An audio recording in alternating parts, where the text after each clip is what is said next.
Ya udah mulai aja. Hmm. Oke, aku opening ya. Oke, hari ini kelompok kami, aku, Kailin Julius, dan rekan saya, Devin Putra, akan mempresentasikan hasil pengerjaan UAS kami, yaitu UAS Soft Skill mengenai argumen, klaim, non-klaim, silogisme, dan lainnya. Oke, silakan start pertama.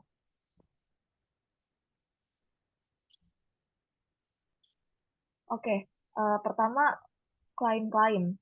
Jadi di sini klaim ada banyak ya dari klaim, non-klaim, klaim faktual, klaim nilai, klaim subjektif, klaim objektif, dan klaim kabur. Dan kami telah membuat beberapa klaim-klaim dari kasus yang kami teliti, yaitu mengenai uh, mulainya wabah pneumonia di Cina, terutama kepada anak-anak. Dan ada kemungkinan apakah ini gara-gara vaksin COVID, dan bisakah ini menjadi pandemi kedua setelah COVID-19 kemarin. Oke, untuk yang pertama, untuk klaim terjadi wabah pneumonia di Cina. Non-klaim, mengapa bisa terjadi wabah pneumonia di Cina? Klaim faktual, Provinsi Liaoning berada di sekitar 660 km di sebelah timur laut Beijing. Klaim nilai, WHO merekomendasikan untuk melakukan vaksinasi sebagai salah satu cara mengatasi wabah pneumonia pada anak-anak di Cina. Klaim subjektif, beberapa orang tua di Shanghai merasa tidak terlalu khawatir dengan gelombang penyakit pneumonia. Klaim objektif, Beijing adalah ibu kota negara Cina atau Tiongkok. Klaim kabur, WHO meminta klarifikasi dan informasi tambahan kepada Cina. Dan selanjutnya. Oke, kesesatan yang ada di dalam berita tersebut atau kasus tersebut ada dua, yaitu non kausa pro kausa, di mana wabah penyakit pneumonia terjadi kepada anak-anak karena vaksin COVID-19. Padahal belum tentu karena vaksin tersebut. Oke, yang kedua adalah argumentum ad refudium. Juru bicara Kementerian Luar Negeri Cina, Wang Wenbin, mengatakan bahwa Cina tetap aman didatangi meskipun ada lonjakan kasus pneumonia khususnya pada anak-anak. Di sini dikatakan oleh orang lain, yaitu petinggi atau juru bicara kementerian, yaitu Wang Wenbin, padahal udah jelas kalau ada pandemi seperti itu tidak lebih baik tidak dikunjungi negara Cina. Oke, lanjut.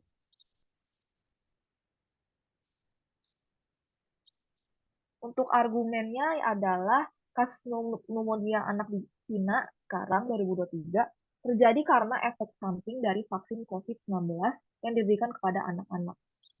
Untuk counter argumennya, padahal belum tentu karena vaksin penyakit tersebut atau kasus tersebut, karena vaksin sendiri adalah hasil dari virus atau sebuah penyakit yang dilemahkan lalu dimasukkan ke tubuh manusia melalui suntikan. Dan virus tersebut dilemahkan agar antibodi kita bisa mengalahkan virus tersebut sambil mengenal lebih lagi penyakit tersebut. Jadi ketika kita terjangkit penyakit itu lagi setelah kita divaksin, maka ada kemungkinan kita nggak sakit atau bahkan kalau kita sakit, penyakitnya itu tidak parah di tubuh kita. Efek sampingnya tidak parah.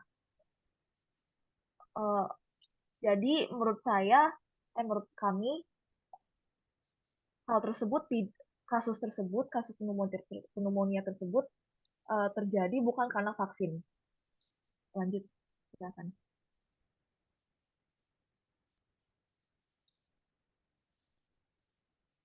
Oke, jadi ada yang membuat contoh penerapan argumen untuk this spesifik ya.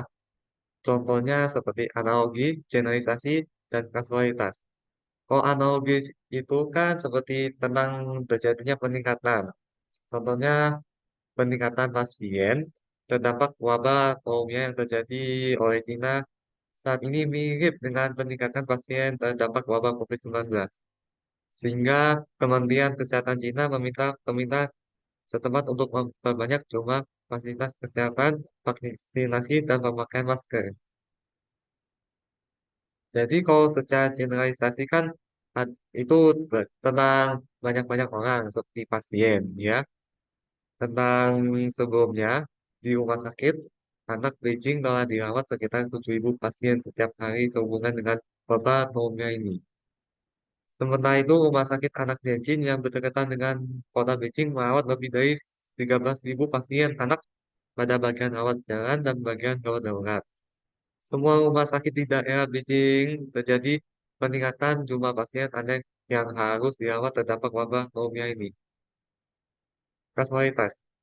Itu kan kasualitas itu kayak membantah seperti peningkatan kasus penyakit pernapasan ini telah mendorong Organisasi Kesehatan Dunia untuk meminta klarifikasi dan informasi tambahan dalam mengenal wabah penyakit di Cina ini. Selain itu, WHO sebenarnya harus mendorong Cina untuk melakukan respons yang baik.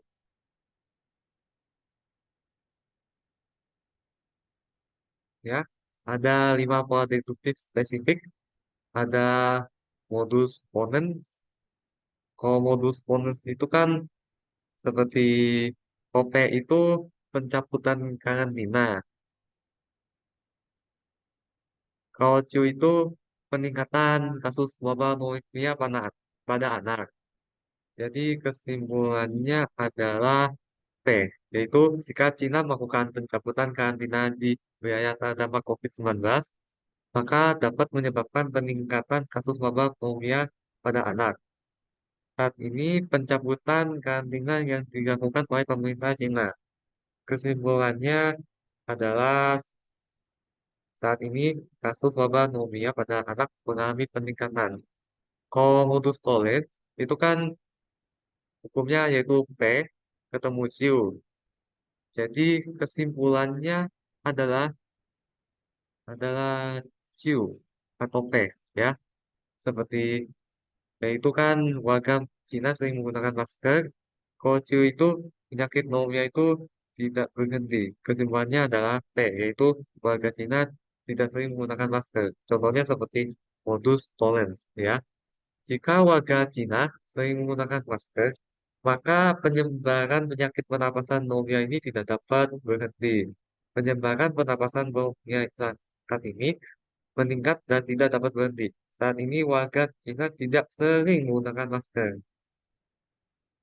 Dalam psikologisme hipotesis itu, cara penyakit pernapasan pneumonia dapat berhenti itu adalah warga Cina harus menggunakan masker. Maka penyakit pernapasan pneumonia ini dapat berhenti.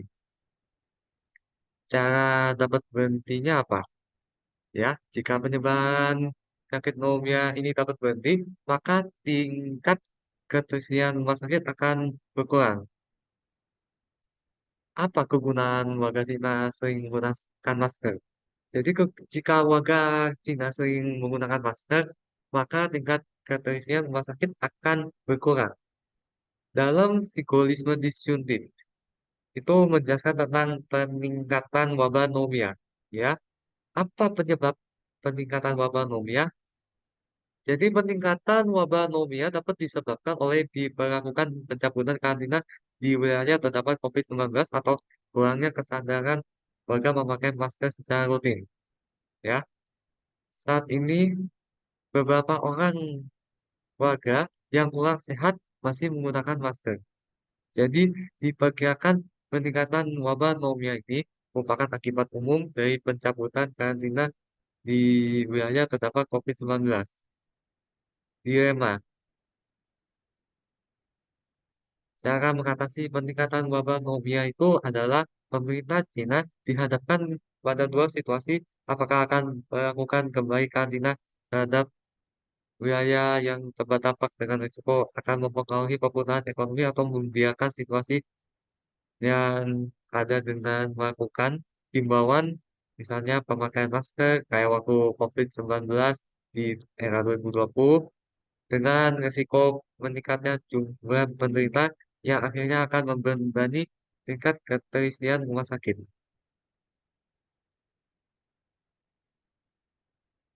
Jadi dapat menganalisis kritis kasus yang diberikan berdasarkan teknik identifikasi, analisis, evaluasi dengan akurat.